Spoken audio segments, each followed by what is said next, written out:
Hello' guys welcome to মোৰ motors YouTube channel. আজি আপোনালোকক মাজলৈ আনিছোঁ Honda Grand i ten Nios sports model 2020 লাষ্টৰ ফিলৰ গাড়ী হয়। স্পৰ্টছ মডেল হয়, ছেকেণ্ড টপ। ইয়াত আপুনি এনেকৈ পাই যাব ABS আছে, দুটা এয়াৰবেগ পাব। আপোনাৰ 1200 cc গাড়ী হয়, অটো ক্লাইমেট AC আছে, বেক কেমেৰা পাব, কোম্পানী ফিটেড ডিছপ্লে পাব। গুৱাহাটী ৰেজিষ্ট্ৰেশ্যনৰ গাড়ী হয়, ডিঅ'ল টনাৰ আছে, white and black. Year running হৈছে আপোনাৰ 59,000।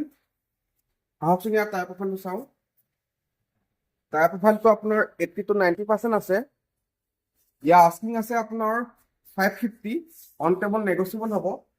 1.5 লাখ মান ডাউন পেমেণ্ট দিলে গাড়ীখন ফাইনেন্সত লৈ যাব পাৰিব। আহক ইয়াৰ ইণ্টাৰ প্ৰফাইলটো চাওঁ। এডজাষ্টেবল পাৱাৰ ষ্টিং পাব।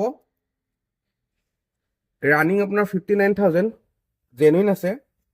4টা পাৱাৰ উইণ্ডো পাব, এডজাষ্টেবল মিৰৰ পাব, কোম্পানী ফিটেড চিট কভাৰ লাগি আছে, ডিছপ্লে আছে, company fitted AC heater running condition আছে।